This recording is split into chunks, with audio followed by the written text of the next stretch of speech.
Welcome viewers to my channel Passion for English Literature. Now I am going to discuss a question that is taken from the poem Ozymandias written by Percy Bysshe Shelley. The question is, consider Ozymandias as a sonnet. The question is very important and this question is frequently set in the exam paper. Viewers, those who have not subscribed to my channel are requested to do so, and thank those who have already subscribed. Let's get started. Again I am going to tell the question.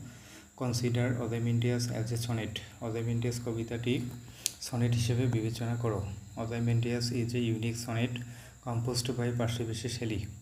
Ozymandias কবিতাটি Percy Bysshe Shelley রচিত একটি অনুপম বা অদ্বিতীয় sonnet বা চতুর্দশপদী কবিতা। A revolutionary poet of the romantic period. এই Percy Bysshe Shelley হচ্ছে রোমান্টিক পিরিয়ডের একজন বৈপ্লবিক কবি। The poem is about the futility of human achievements. কবিতাটি মানুষের অর্জনের ব্যর্থতা বা নিরর্থকতা সম্পর্কিত। It mocks at human pride in power and pelf. অর্থাৎ মানুষ ক্ষমতা এবং টাকা কড়ি অর্থকড়ির উপর যে অহংকার করে গর্ব করে সেটাকেই মক্স অর্থাৎ ব্যঙ্গ করেছেন। The poem is a short lyric of 14 lines. এই কবিতাটি হচ্ছে 14 লাইনের একটি শর্ট লিরিক মানে ছোট গীতি কবিতা। It has the form of a sonnet. এর আকারটা হলো সনেটের আকার। However, unlike a sonnet, it has 3 niders. যাই হোক, একটা সনেটের মতো নয়। হ্যাঁ, এটা 3টি নাইটার অর্থাৎ কথক আছে। অর্থাৎ এই কবিতার মধ্যে আমরা 3জন কথককে পাই। The I speaker, the traveller and the king. I বক্তা এবং ভ্রমণকারী এবং রাজা। The observations of this narrators have been accommodated to the sonnet form. আমরা যদি এই নাইটরকে পর্যবেক্ষণ করি তাহলে দেখা যাবে এই অবজারভেশন হচ্ছে একটি সনেট আকারের সাথে সামঞ্জস্যপূর্ণ। In the octave or first 8 lines. Octave অথবা প্রথম 8 লাইনের মধ্যে অর্থাৎ অষ্টক বা প্রথম 8 লাইনের মধ্যে the speaker introduces the traveller who narrates the broken statue, its sounding and the impression reflected by the shattered face of it.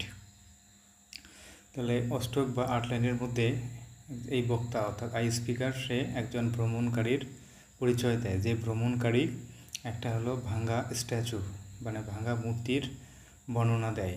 সেই ভাঙা মূর্তির আশেপাশে যে পরিবেশ ছিল যা দেখেছেন তার বর্ণনা দেয়।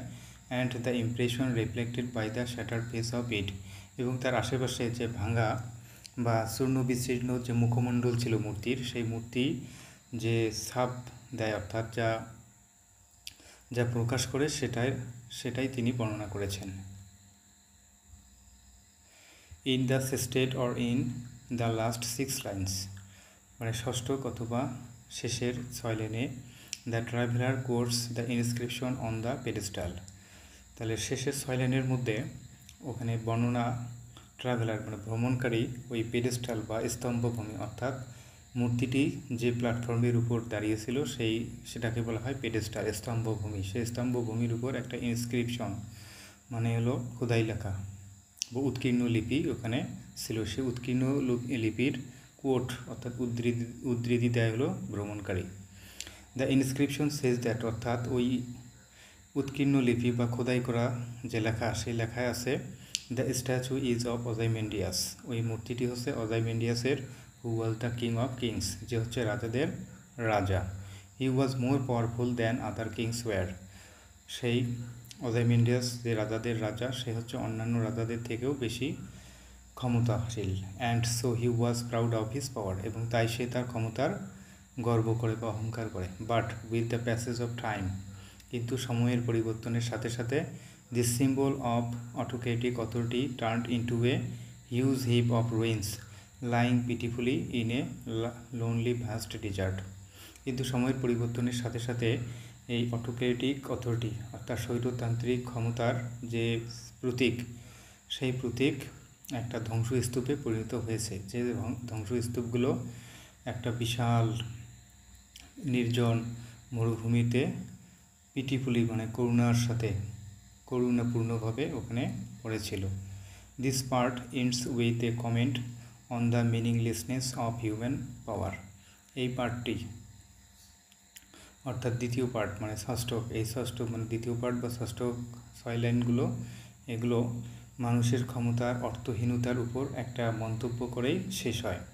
The octave Das introduces the subject and the sestet concludes it with a comment on the futility of power on earth।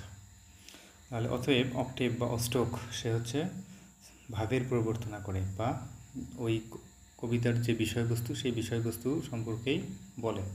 And the sestet অর্থাৎ ষষ্ঠক বা 6 লাইন সেটা হচ্ছে এই পৃথিবীতে ক্ষমতার নিরর্থকতা বা ক্ষমতার ব্যর্থতার উপর একটা মন্তব্য দিয়ে এই sestet বা ষষ্ঠক শেষ হয়ে যায়। This sonnet differs from other sonnets in its rhyme scheme। এই সনেটটি রাইম স্কিম বা মিলবিন্যাস, এই মিলবিন্যাসের দিক দিয়ে অন্যান্য সনেট বা চতুর্দশ কবিতা থেকে আলাদা। রাইম স্কিম হচ্ছে দুইটা লাইনের শেষে যে মিল হয় সেই মিলটাকে বলা হয় রাইম স্কিম। অর্থাৎ শুনে নাও তুমি আমার গুরুত্ব কতখানি, এই যে তুমি খানি এখানে যে একটা মিল, এই মিলটাকে বলা হয় rhyme scheme. It has an unusual rhyme scheme. কিন্তু এই কবিতার একটা আনইউজুয়াল মানে হচ্ছে অস্বাভাবিক বা হলো এলোমেলো রাইম স্কিম, মিলন বিন্যাস। সেটা হচ্ছে A B A B A C D C E D E A P F. It is neither a Petrarchan nor a Spenserian sonnet. এটা পেট্রাকান সনেটও নয়, স্পেন্সারিয়ান সনেটও নয়। Nor it is a Shakespearean sonnet, এটা Shakespearean সনেটও নয়। It seems that the poet has intentionally used an unusual rhyme scheme. মনে হয় যে কবি এখানে ইচ্ছাকৃতভাবে একটা হলো অনিয়মিত রাইম স্কিম ব্যবহার করেছেন। To match the hard reality about power and its futility. ক্ষমতা এবং এর যে অর্থহীনতা এই সম্পর্কে যে কঠিন একটা বাস্তবতা, এই বাস্তবতার সাথে সামঞ্জস্য রাখার জন্যই তিনি অনিয়মিত রাইম স্কিম ব্যবহার করেছেন। The smooth going Petrarchan or Shakespearean rhyme scheme would not match the high-sounding boast, the ups and downs of a power-blinding king, and the terrible horror hidden in the pride of power। তাহলে এখানে smooth going মানে সাবলীলভাবে চলা পেট্রাকান অথবা Shakespearean rhyme scheme, এটা হচ্ছে high sounding boost মানে হলো উচ্চমাত্রার যে অহংকার, সে অহংকারের সাথে সামঞ্জস্য হবে না। The ups and downs of A power blinding king, একজন ক্ষমতা লিপ্সু বা ক্ষমতায় অন্ধ একজন রাজার উত্থান পতনের সাথেও ম্যাচ খাবে না এই শেক্সপিয়ারিয়ান রাইম স্কিম অথবা Petrarchan rhyme scheme. And the terrible horror hidden in the pride of power, এবং ক্ষমতার যে অহংকার, সেই ক্ষমতার অহংকারে লুকায়িত যে ভয়ঙ্কর বা ভীষণ ভয়ঙ্কর সেটার সাথেও সামঞ্জস্য খাবে না এই পেট্রাকান অথবা শেক্সপিয়ারিয়ান রাইম স্কিম, কারণ এগুলো স্মুথ গুইং বা সাবলীলভাবে চলতে থাকে। The diction of this sonnet has also been chosen to suit the subject of the poem. এই কবিতার যে বিষয়বস্তুর সাথে সামঞ্জস্য বা মানানসই রাখার জন্য এই সনেটের যে শব্দ, সেই শব্দগুলো খুব বাছাই করা হয়েছে। অর্থাৎ শব্দ এবং এই কবিতার যে বিষয়বস্তুর সাথে একটা মিল রাখা হয়েছে। The poem lacks the lyricism natural to Shelley. পার্শ্ববর্তী শেলির কাছে এটা স্বাভাবিক, অর্থাৎ পার্শ্ববর্তী শেলির যে কবিতা সেখানে লিরিসিজম বা মিউজিক বা ছন্দ এগুলো থাকে, এটা স্বাভাবিক।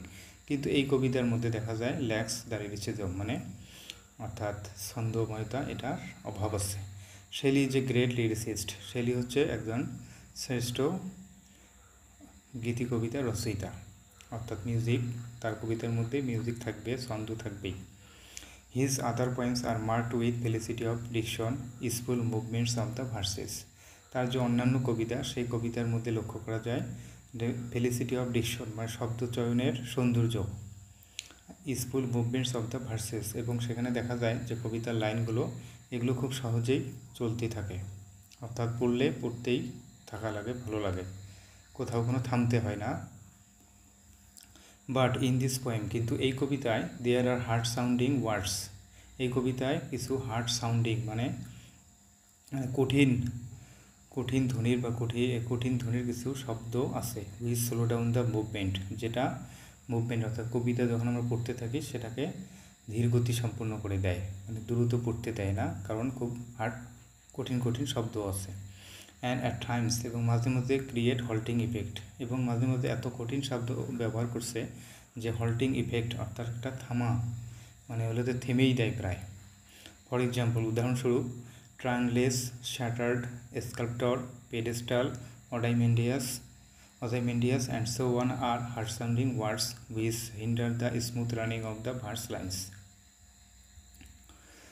উদাহরণস্বরূপ দেখা যায় ট্রায়াঙ্গলেস অর্থাৎ গুড়িবিহীন, শ্যাটার্ড চূর্ণ বিচ্ছিন্ন, স্কাল্পটর মানে ভাস্কর্য, পেডেস্টাল স্তম্ভভূমি, ওজাইমেন্ডিয়াস অ্যান্ড সো অন, এবং এই জাতীয় যে শব্দগুলো এগুলো খুবই কঠিন শব্দ। Which hinder the smooth running of the verse lines, যেটা হচ্ছে এই কবিতার যে লাইনগুলো সাবলীলভাবে চলবে সেটাকে বাধাগ্রস্ত করে। অর্থাৎ আমরা যখন কবিতার লাইনগুলো পড়তে যাই তখন সাবলীলভাবে পড়া যায় না, কারণ শব্দগুলো খুবই কঠিন, উচ্চারণ করতে সমস্যা হয়। This words however reflect the ups and downs of autocratic power, যাই হোক এই শব্দগুলো স্বৈরাচারী ক্ষমতার উত্থান পতনই প্রকাশ করে। Ozymandias is therefore an exquisite sonnet, সুতরাং অতএব ওজাইমেন্ডিয়াস হচ্ছে একটা চমৎকার সনেট বা চতুর্দশপদী কবিতা। It deals with the truth that human pride in worldly achievement is very temporary, এটা একটা সত্যই প্রকাশ করে বা তুলে ধরে যে এই পার্থিব অর্জনে অর্থাৎ পৃথিবীতে আমরা যা অর্জন করি এবং সেই অর্জনে যে আমরা অহংকার গৌরব করি সেই গৌরবটা হচ্ছে একেবারেই ক্ষণস্থায়ী। Shelley's use of an exceptional rhyme scheme, এখানে পার্শ্ববর্তী শেলি যে একটা ব্যতিক্রমী রাইম স্কিম ব্যবহার করেছেন, অ্যান্ড মেসিং ডিকশন, এবং খুবই মানানসই শব্দ ব্যবহার করেছেন। এই ব্যতিক্রমী রাইম স্কিম যে ব্যবহার এবং মানানসই ডিকশনের যে ব্যবহার, এই ব্যবহারেই ইঙ্গিত করে suggest the irony of power on earth, এই ব্যবহারটাই কী করে এই পৃথিবীতে যে ক্ষমতার নির্মম পরিহাসকেই ইঙ্গিত করে। Shelley's presentation of the hard truth implies his dislike for the despotic rulers, তাহলে শেলি এখানে যে একটা বাস্তব বা কঠিন সত্য উপস্থাপন করেছেন সেই উপস্থাপন পরোক্ষভাবে উল্লেখ করে যে সে স্বৈরাচারী শাসকের প্রতি তার অপছন্দ ছিল, অর্থাৎ সে স্বৈরাচারী শাসককে পছন্দ করতেন না। Thank you viewers for watching the video. If you think that the video is helpful, you are requested to subscribe the channel and like, share and comment the video and subscribe